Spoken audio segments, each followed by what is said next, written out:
Welcome to the new book releases for the week of July the 15th. This week's list is... Okay, it's fantasy heavy again. I wanted to say something else, but it is. It just is. If this is your first time here, though, I'm Morgan, and we will have timestamps for every genre we talk about. There will be other genres. And I actually organize fantasy into like urban and historical, and then like fantasy. Like, yeah, I organized it this month. Week. Let's go ahead and get started before we babble too much, guys. I think I might can say all of the authors' names this week. I can't even say author, though, apparently. But in case I don't, I'm sorry. For our first fantasy, though, we have The Lost Story by Meg Schaefer. As boys, best friends Jeremy Cox and Rafe Howell went missing in the vast West Virginia state forest, only to mysteriously reappear 6 months later with no explanation for where they'd gone and how they'd survived. 15 years after their miraculous homecoming, Rafe is a reclusive artist who still bears scars inside and out, but has no memory of what happened during these months. Meanwhile, Jeremy has become a famed missing persons investigator. With his uncanny ability, he's the one person who can help vet tech Emily Wendell find her sister who vanished in the very same forest as Rafe and Jeremy. Can confirm, this is adorable. Yes, whimsical might be the better word. Then we have The Blackbird Oracle by Deborah Harkness. This is book 5 in the All Souls series that started with a discovery of witches, following Diana Bishop as she just wants to be a scholar. She doesn't want to rely on magic, doesn't want to use powers, anything like that. But she's a scholar at Oxford and working on her dissertation. I don't know. She's already a professor. I don't remember what she's working on. But she has called forth this manuscript that no one has seen in hundreds of years or been able to find. This kind of sets off magical alarm bells, and all of a sudden all these magical creatures are now trying to get her to call this again. One of which is Matthew, who's a vampire. And he becomes drawn to Diana, and he starts to want to protect her more than just her to find the manuscript. It has been described as Twilight for adults. Yes, it has. Then another sequel is Blood Jade by Julia V. and Ken Babel. This is the second in the Phoenix Horde series that started with the Ebony Gate, where we are following Emiko Sung, who is an assassin. I do believe she's an assassin. It says she belongs to one of the 8 premier magical families of the world, but Emiko never needed any magic because she is the blade of the Sung clan, or was, until she's drenched in blood in the middle of the market in Chinatown, surrounded by bodies and the scent of blood and human waste as a lethal perfume. Okay, I shouldn't have read that last one. It was a little gross. But this is the second in her story, as the first one, I believe she's protecting Chinatown and the area from demons invading. Moving into our historical fantasies, we start with The Bright Sword by Lev Grossman. This is an Arthurian sort of retelling. A gifted young knight named Colum arrives at Camelot to compete in a spot for the Round Table, only to find that he's too late. The king died 2 weeks ago at the Battle of Camelaine, leaving no heir and only a handful of knights of the Round Table to survive.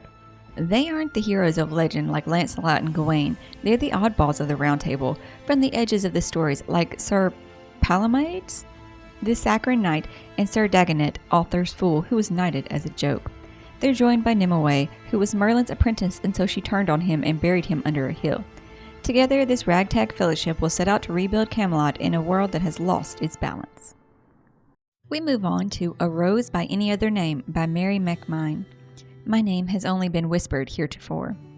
England, 1591. Rose Rush's passion for life runs deep. She loves mead and music, meddles with astrology, and laughs at her mother's warnings to guard her reputation. When Rose's father dies and a noble accuses her and her dear friend Cecily of witchcraft, they flee to the household of a respected alchemist in London.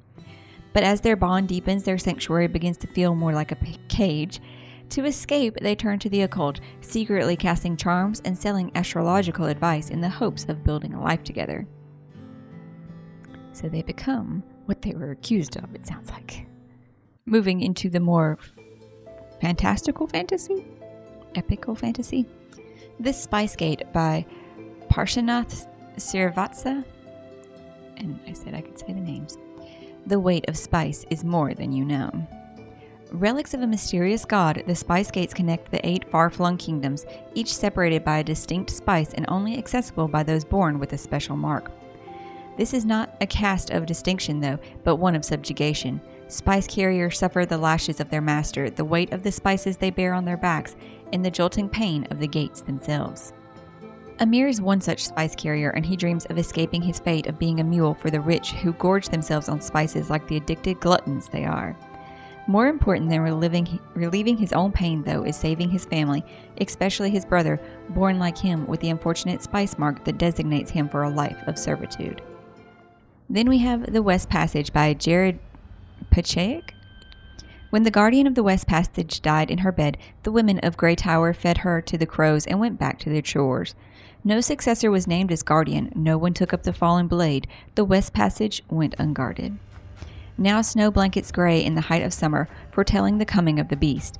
The 2 young mother of Grey House and the guardian's unnamed squire set out to save their people. Their narrow shoulders bear a heavy burden. Before them lies the West Passage, home to horrors and delight that defy imagining. None can say if they'll reach their destinations, but one thing is for sure, the world is about to change. The cover is beautiful and intriguing, even if the description is a mite confusing. Lastly, we have The Thief in the Wild by Sean Barber. New Ulms is a city of sin and vice, populated by all manner of criminals. The ruling Serenite priests can barely keep order, not that they, or anyone else for that matter, ever try too hard. It's a den of cutthroats and thieves, and there ain't that many thieves out there as talented or as skilled as Jackson Baller? When Jackson's hired by a priest to steal an old mask, he thinks it's just another job. But that's before he sees the blasphemous shrine it's housed in, before he starts getting followed around by bugs and birds and 3-eyed cats. Before he finds out the mask was a vessel for the wild god Ferngris, and that by filching it, he's invited the enemy of civilization to take up residence inside his head. I should really know how to say those names better. I read the book, but nope. RYA this week is a sci-fi kind of. Space Cats, Making Enemies by Craig A. Price and Shane Price. Cats are out to explore the galaxy. Dogs are ready to protect it. In the vast expanse of the galaxy, feline explorers from the Cat Exploration Corporation, led by the ambitious Blake, yearn to make their mark and unveil the secrets of our uncharted space. All Blake desires is to honor his father's legacy and contribute to the endless curiosity of cat kind. Meanwhile, Shadow, a loyal canine under the banner of the Torfus Empire, is determined to pass his trials and stand as a stalwart guardian, protecting the very galaxy the cats seek to explore. At the forefront of the mining corporation, Jade, a charismatic cat explorer, spearheads daring exploration into uncharted territories. His mission, to unearth valuable minerals crucial for advancing feline exploration. Little do they know that their individual aspirations will intertwine in an unexpected political showdown where cats and dogs are at the center of a cosmic power struggle. A slightly weird shift, but we go to romance now. The All-Pair Affair by Tessa Bailey. If I said that right? Maybe. Tallulah is smart, vivacious, and studying to be a marine biologist. She's also 26 and broke, so when Burgess, a battle-scarred hockey veteran and newly single dad, offers her a job as his live-in nanny, she jumps at the opportunity to get paid while living in a super fancy neighborhood and being around Lisa, the cool but introverted tween. Her tween charge isn't the only one who could use some help fitting in, though. According to, well, everyone except Burgess, he needs to get back on the dating scene, and adventurous Tallulah is just the girl to show him how. Moving on to Not Another Love Song by Julie Soto. When professional and self-taught violinist Gwen Jackson plays, she disappears into the peaks and valleys of each song, a quiet passion that never quite explodes into pure emotion. But Xander Thorne is the exact opposite. A cellist and rock star, he's all about big emotion, but not even his 6'4" frame can contain his skill, his genius, and an attitude that borders on jerkitude. Not only did it take Xander a year to notice that he and Gwen both play in the Manhattan Pops, but he also always seems to have the perfect cutting criticism about her technique. When Gwen is offered the role of first chair in the orchestra, something Xander has secretly coveted for years, their existing hostility goes up a notch. I highly doubt it was such a secret that he wanted that spot, if he has that personality that it says, but whatever. Moving on into fiction, we have Things Don't Break on Their Own by Sarah Easter Collins. 25 years ago, a young girl left home to walk to school. Her younger sister soon followed, but one of them arrived and one of them didn't.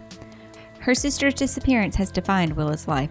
Everyone thinks her sister is dead, but Willa knows she isn't, because there are some things that only sisters know about each other, and some bonds only sisters can break. When Willa is invited to a dinner party thrown by her first love, she has no reason to expect it will be anything other than an ordinary evening. Both of them have moved on. Ancient history. But nothing about Willa's life has been ordinary since the day her sister disappeared, and that's not about to change tonight. Our other fiction hits a bit differently. The Melancholy of Untold History by Min-Soo Kang. A history professor mourning his wife, his young proteges search for a path forward. 4 witty mountain gods with too much to say and not enough time to listen. A gifted storyteller bringing a world into being out of thin air. Spanning 3,000 years and multiple voices with tales within tales woven expertly together, The Melancholy of Untold History reveals a people and its individuals who seek to confront the hardships of life through storytelling. And lastly for the week is horror. I Was a Teenage Slasher by Stephen Graham Jones. 1989, Lamsa, Texas, a small West Texas town driven by oil and cotton, a place where everyone knows everyone else's business. So it goes for Tolly Driver, a good kid with more potential than application, 17 and about to be cursed to kill for revenge. It says in this one the author's exploring the Texas he grew up in through his love of slashers, but from the perspective of our killer, who's writing this as an autobiography. It says, find yourself rooting for a killer in this summer teen movie of a novel gone full blood-curdling tragic. And yes, this was my third take reading this because I can't read aloud for this one for some reason. We have come to the end of this week's list. If there's any books coming out this week, though, that I didn't mention and you think people would like to know about, please drop them in the comments down below so we can all check them out. I hope, though, that maybe you did find something on this list, and also that you're just having an excellent day, finding something great to read, and I'll see you in the next one.